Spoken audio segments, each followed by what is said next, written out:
Assalamualaikum warahmatullahi wabarakatuh. Perkenalkan, nama saya Rafara Bisabila dari kelas 4C NPM 2475409. Nah, pada video pembelajaran kali ini kita akan membahas mengenai pelaporan keuangan khusus perkebunan kelapa sawit. Nah, materi ini penting dipahami karena industri kelapa sawit itu memiliki karakteristik yang berbeda dibandingkan dengan perusahaan dagang atau manufaktur biasa. Nah, yang pertama itu kita akan membahas tentang konsep dasar pelaporan keuangan perkebunan kelapa sawit. Nah, pelaporan keuangan adalah proses di mana penyusunan informasi keuangan perusahaan yang digunakan untuk menunjukkan kondisi keuangan dan kinerja perusahaan dalam suatu periode tertentu. Nah, pada perusahaan perkebunan kelapa sawit, itu laporan keuangan memiliki tujuan untuk membantu manajemen, investor, kreditur, dan pihak lainnya dalam mengambil keputusan ekonomi. Nah, perusahaan kelapa sawit juga memiliki kegiatan utama, mulai dari penanaman bibit, pemeliharaan tanam, dan pemeliharaan tandan buah segar atau TBS hingga pengolahan menjadi crude palm oil atau CPO dan kernel. Nah, karena prosesnya itu sangat panjang dan melibatkan aset biologis, maka penyajian laporan keuangannya juga memiliki perlakuan yang khusus. Nah, secara umum laporan keuangan perusahaan kelapa sawit itu terdiri dari yang pertama, ada laporan laba rugi, yang kedua ada laporan posisi keuangan atau neraca, dan yang ketiga itu ada laporan arus kas, dan yang keempat ada catatan atas laporan keuangan. Nah, yang pertama itu ada laporan laba rugi. Nah, ini menunjukkan pendapatan dan beban perusahaan selama periode tertentu. Nah, ada pendapatan utama perusahaan kelapa sawit itu biasanya berasal dari yang pertama itu penjualan CPO, yang kedua penjualan kernel, dan yang ketiga penjualan TBS.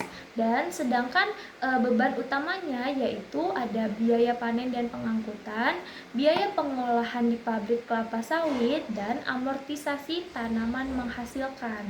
Nah, selain itu juga terdapat keuntungan atau kerugian dari perubahan nilai wajar aset biologis dan produk agrikultur.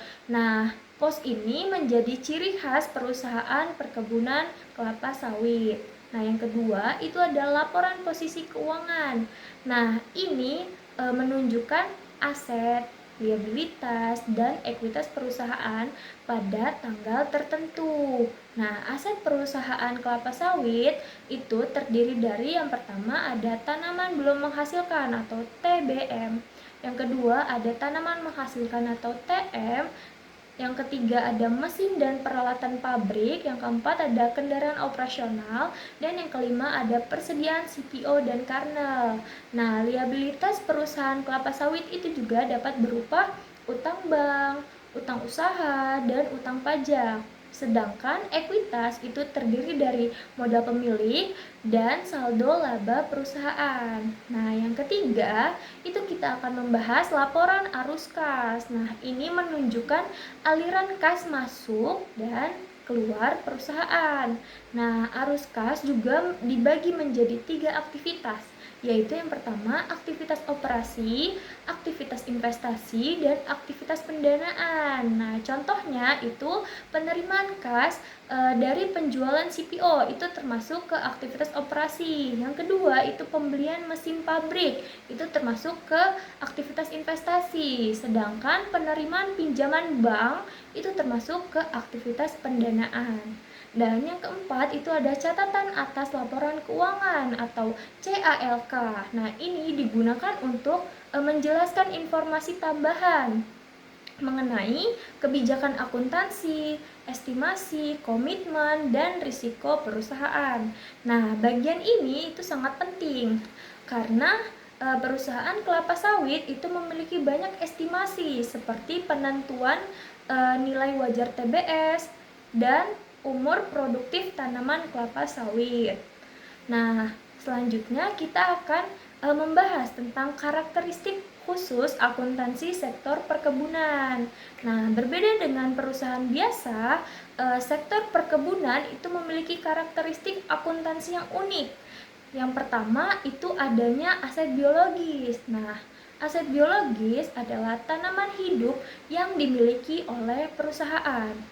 Dalam perkebunan kelapa sawit, aset biologis itu berupa tandan buah segar atau TBS. Nah, tanaman kelapa sawit itu juga dibagi menjadi dua, yaitu yang pertama ada tanaman belum menghasilkan atau TBM. Nah, TBM itu tanaman kelapa sawit yang masih dalam tahap pertumbuhan dan belum menghasilkan buah secara komersil. Nah, biasanya itu berumur 0 sampai 3 tahun. Nah, semua biaya dari penanaman, pemupukan, dan pemeliharaan itu akan dikapitalisasi ke dalam akun TBM. Nah, yang kedua itu ada tanaman menghasilkan atau TM. Nah, ini tanaman kelapa sawit yang sudah menghasilkan buah dan siap dipanen secara komersil. Nah, nilai tanaman ini itu akan diamortisasi selama umur produktifnya. Misalnya itu 20 sampai 25 tahun. Nah, yang kedua itu ada penggunaan nilai wajar. Nah, tandan buah segar atau TBS itu diukur berdasarkan nilai wajar dikurangi dengan biaya untuk menjual pada saat panen.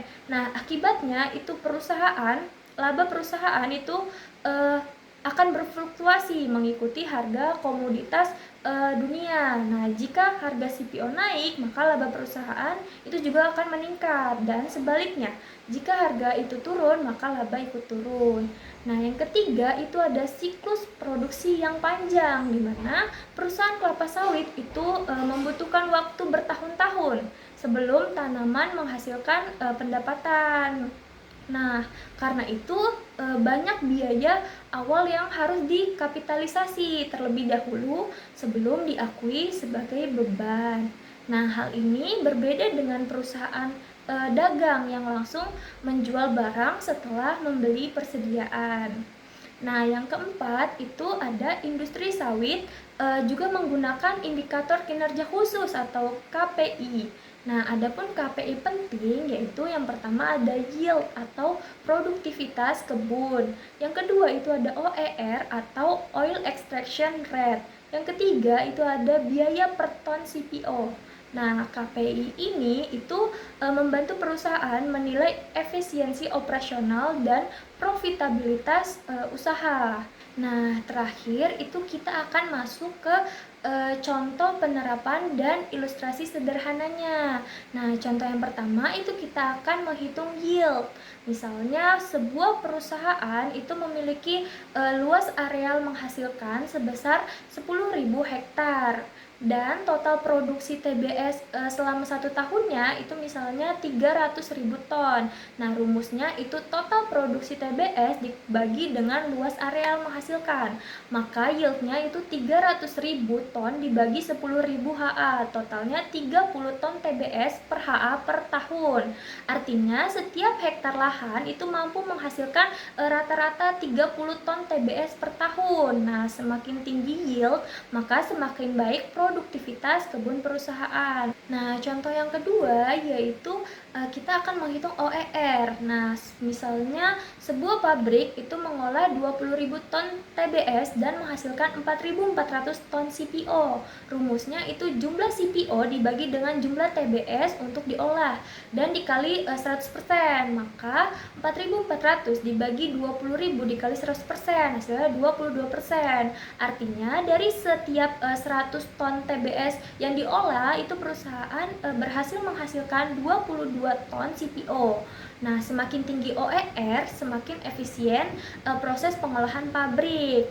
Nah, contoh yang ketiga yaitu kita akan menghitung biaya per ton CPO. Nah, misalnya total biaya produksi perusahaan itu sebesar 45 miliar rupiah dan jumlah produksi CPO-nya itu adalah 20.000 ton. Nah, rumusnya itu total biaya produksi dibagi dengan jumlah produksi CPO. Maka 45 miliar miliar rupiah dibagi dengan 20.000 ton CPO, hasilnya 2.250.000 rupiah. Nah, sekian pemahaman dari saya. Saya akhiri. Wassalamualaikum warahmatullahi wabarakatuh.